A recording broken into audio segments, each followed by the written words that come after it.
I was sitting in my favorite chair minding my own business when the phone rang. It wasn't just any call though. It was from an auctioneer. Now, I don't know about you, but when you get a call from someone like that, it's never good news. My heart did that little skip thing it does when you just know something's about to hit the fan. The voice on the other end sounded professional, calm, but there was something in it, like he was bracing himself. "Ma'am, is this the owner of the Thompson estate?" The words hit me like a punch. I gripped the phone tight, my stomach turning. "Yes." "What's this about?" I asked, my voice barely a whisper. I knew something was wrong. You can't just call someone out of the blue like this without a good reason, especially when it comes to things that mean something to you. "Ma'am, I just wanted to confirm that we've received your items for auction," he said, almost too casually. "The Thompson estate. Your antiques are scheduled to be sold next weekend." I froze. The antiques. My antiques. My grandmother's china, my grandfather's clock, the set of silverware that had been in our family for generations. My breath caught in my throat. How could they possibly be? But before I could say anything, the auctioneer added, "Just wanted to confirm your details for the sale." "Wait. Why what?" I croaked. "Before I go on, let me know where you're watching from. Drop a comment below and tell me. I want to hear how far this story goes. And don't forget to subscribe because this story is just getting started." I hung up the phone and stared at it, my hands trembling. My mind was racing, spinning. The thought that someone, my daughter, would do this to me seemed unthinkable. I called her immediately. It rang a few times before she picked up. "Hey Mom," she said, sounding casual, as if nothing had changed. "What's up?" "Don't you what's up me," I snapped. My voice shook, but I wasn't about to let her get away with this. "I just got off the phone with the auctioneer. The antiques, my antiques, you sold them." There was a long pause. And then she had the gall to say, "Oh, I thought you'd be fine with it." Just like that. As if she was talking about giving away some old junk she found in the attic. "Fine with it?" I said, my voice rising. "You sold my family's history. How could you do that without even asking me first?" She sighed, a tired sound. "Mom, you never use that stuff. It's just taking up space. I thought you'd be happier without it." I couldn't believe my ears. It wasn't just stuff to me. It was my past, my memories, my legacy. But she didn't see that. She didn't see me. I didn't want to believe it. I really didn't. But after that phone call, I had to face the facts. My daughter had crossed a line. She didn't just sell my antiques, she stripped away pieces of my heart. That night, I sat down and thought about what to do. I couldn't just let this go. No way. My blood was boiling, but I needed to keep my cool. I made a decision that would change everything. I was going to the auction. The auction was scheduled for Saturday, and when I showed up, I could already see the crowd. The items were on display, lined up like they were no more important than a cheap knockoff from a yard sale. My grandfather's clock was there, right in the front. And it was just sitting there, waiting to be sold. I stood there for a moment, letting it sink in. This was happening.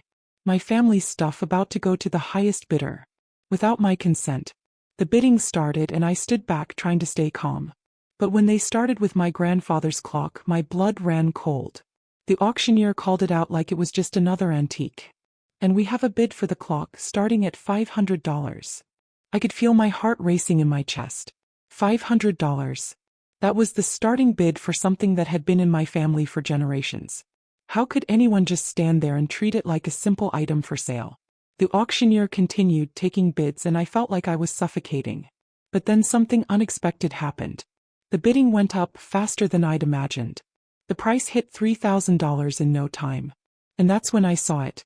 The person bidding, it was someone I knew. Someone who didn't have a clue. The bidder's hand shot up again. I was about to do something reckless, but then I stopped myself. I had to be smart. I had to play it cool. The clock was about to be sold for more than I ever imagined. But who was this person bidding? As the clock reached the highest bid I could ever imagine, the auctioneer started to close out the sale. "Sold," he declared. My chest felt heavy. But then, in the final moment, I stepped forward. It was now or never. I couldn't let my family's history be sold off to the highest bidder, not without a fight. But was I too late? Was it over? As soon as I stepped forward, I could feel the eyes on me. The auctioneer, the bidders, everyone in the room turned to see what I was about to do. I didn't care. I had to know who had bought my grandfather's clock. I walked up to the table where the auctioneer was finishing up the paperwork. "Hold on a second," I said, my voice shaking but firm. "Before you finalize this, I need to know who placed that last bid." The auctioneer looked at me, a little confused but polite. "Ma'am, that would be Mr. Johnson over there." He pointed toward a man in a tailored suit standing across the room. I looked at him. I'd seen that face before. But it took a moment for my mind to catch up. And then it hit me like a ton of bricks. That man wasn't just a bidder. He was someone I knew very well. Someone I hadn't seen in years. It was Tom, my daughter's ex-husband. My former son-in-law. I walked straight toward Tom, my heart pounding in my chest. As I approached him, he turned and saw me. His face was all smooth smiles, like he was trying to hide the tension in his eyes. Well, if it isn't the matriarch herself," he said, his voice laced with fake charm. "What a surprise to see you here." I didn't waste any time with pleasantries. "Tom, what the hell are you doing here? Why are you bidding on my family's things?" He shrugged, looking perfectly casual. "Well, I just thought these old things could use a new home. Your daughter was happy to let them go. I'm just helping her out." His words hit me like a slap. "My daughter," I repeated, my voice rising. "You've been working with her on this?" Tom gave a small, almost pitying smile. "Oh, she's been so stressed about the move, the kids, everything. She didn't think you'd mind if I helped clear out some of the clutter. You know how she gets with all that sentimental stuff." It felt like the floor dropped out beneath me. This wasn't just my daughter's decision. It was his too. He'd been the one helping her sell off our family history, probably for his own gain. "Don't you dare try to spin this," I shot back, my voice cold. "These items are mine, not hers. And they sure as hell aren't for sale." As the conversation continued, I felt my blood boiling. My daughter had made a mess of things, but Tom? He was the one who had been encouraging her. I couldn't let him get away with it. "You think you can just come in here and take whatever you want? Like this is some kind of yard sale?" I asked, staring him down. He didn't flinch. "Relax, old lady," he said, brushing past me to get to the front of the room. "It's just business." But I wasn't about to let it go. I stepped in front of him, blocking his path to the auctioneer. "I don't care what kind of business you think this is," I said, my voice sharp as a whip. "You've crossed a line, Tom. And I'm not just going to stand by and let you do this." Just as Tom was about to argue back, there was a shift in the room. I couldn't put my finger on it, but the air seemed to thicken. Suddenly, the auctioneer spoke up. "Ma'am, I'm sorry, but I have to inform you that your granddaughter is here," he said, his voice tight. I turned around in shock. My granddaughter? The last time I saw her, she was just a kid. What was she doing here? She wasn't supposed to be involved in this.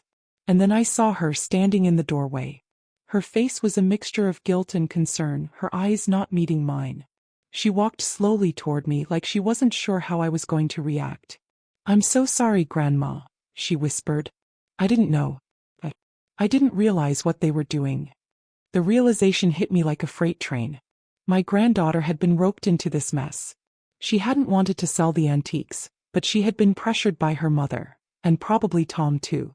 I could see the sadness in her eyes, but I also saw something else. Regret. The room fell silent as the weight of everything settled in. My granddaughter stood there, trying to apologize for something that wasn't entirely her fault. My daughter, my own flesh and blood, had turned her back on me for the sake of convenience. And now Tom was the one trying to sweep it all under the rug. I didn't know what to do. On one hand, I wanted to scream, to lash out at them all for what they'd done. But on the other, I saw my granddaughter, her face pleading for forgiveness. She hadn't wanted this. The question was simple. What now? Do I fight to get my antiques back, or do I let it go and try to salvage what was left of my family? I looked at Tom, then at my granddaughter. And just as I opened my mouth to speak, the auctioneer's voice broke through. "Ma'am, we need your decision. The bidding's about to close." I stood there frozen. The bidding was about to close, and Tom, my daughter, and my granddaughter were all waiting for me to make a decision. What could I do? My family was falling apart before my eyes, and this clock, this symbol of everything we had shared, was slipping away piece by piece. I turned to my granddaughter, her eyes wide with confusion and guilt. "I know you didn't mean to be part of this," I said quietly. "But you need to understand something." I could see her bracing herself for a lecture, but this wasn't the time for that. I reached out and took her hand. "This isn't just about the antiques. It's about respect. About family. Tom, who had been watching us with his smug little grin, suddenly cut in. Oh, please save the lecture. It's just a bunch of dusty old things, Mom. He said Mom like it was an insult. I felt my jaw tighten. The disrespect. It stung. He'd never been my favorite person, but this was something else. He didn't get it. None of them did. But then my granddaughter, her face flushed with emotion, stepped in front of me. I didn't want this to happen. I didn't want any of it. She looked right at me, her voice breaking. Grandma, I'm sorry. My heart twisted in my chest. She was sorry. She hadn't been the one to make the decision, but here she was, owning up to the mess her mother and Tom had created. I took a deep breath. I had to make a decision, and I had to make it fast.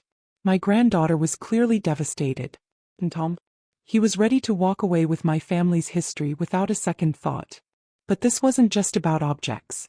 It was about what we'd lost in the process. I'll pay, I said, my voice steady, though my insides were a mess.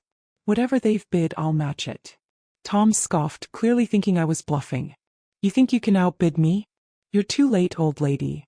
But the auctioneer looked at me, then at Tom, a flicker of understanding crossing his face. Ma'am, I need confirmation that you're willing to place a bid. I nodded firmly, not giving Tom the satisfaction of seeing me hesitate. I'll pay. For everything. The room went dead silent. My daughter and Tom exchanged glances. But I wasn't backing down. I wasn't going to let them take everything. Not without a fight. Sold, the auctioneer called out, his gavel coming down with a sharp thud. The moment that word left his mouth, I could hear the bidding stop. I turned to look at Tom, his face twisted in disbelief. He never expected me to pull this off. But I had. I'm sorry, Tom, I said coolly, but I'm getting my family's legacy back. There was a long pause. And then, just like that, something shifted. Tom straightened up, his smug smile fading as he realized I wasn't going to back down. It wasn't about money. It was about making sure my family's history stayed where it belonged. With me. With us. As I stood there watching Tom's face fall, something unexpected happened. My daughter, the one who had started all of this, finally spoke. She looked at me, her eyes heavy with regret. Mom, I'm so sorry. I couldn't believe it. She was apologizing. After everything that had happened, it was like the universe had shifted, and suddenly I wasn't fighting just to reclaim antiques. I was fighting to bring my daughter back. You sold my things without asking, I said, keeping my voice steady. You didn't even think about me. About us. All of this was for you, wasn't it? To get out of a tough spot. She nodded, and for the first time in a long time, I saw a glimpse of the daughter I once knew. The one who used to care. I didn't think it would hurt you, she whispered. I was just trying to make things easier. But I see now how wrong I was. For a moment I almost felt bad. But then I remembered what it had cost me. And how she dragged my granddaughter into this mess. Well, I wasn't going to let it go. Tom, you and my daughter have done enough damage, I said, my voice cold, final. But there's one thing you can still do to make this right. They both looked at me confused. What's that? Tom asked, his voice laced with frustration. Walk away, I said. Leave here. Leave us to figure this out. You don't get to take any more from us. Tom hesitated, but the look on my face must have told him it wasn't worth the fight. Slowly he turned and walked toward the door. You'll regret this, he muttered under his breath, but I didn't care. And then just like that he was gone. With Tom gone, I turned to my daughter. She was still standing there, eyes red from the tears she'd shed. I never wanted to hurt you, Mom, she said quietly. I was just lost, in everything. I walked over to her and placed my hand on her shoulder. I know.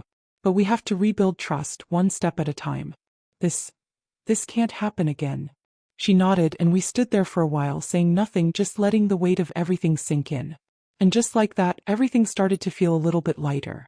If you've ever had a family battle over something important, or if you've had to stand up for what's yours, I want to hear your story. Drop a comment below, share your thoughts, and don't forget to subscribe. Life's full of twists and turns, but sometimes, you've just got to fight for what's right. And in the end, maybe it's not the antiques that matter most. Maybe it's the lesson that family, no matter how messy, is worth fighting for.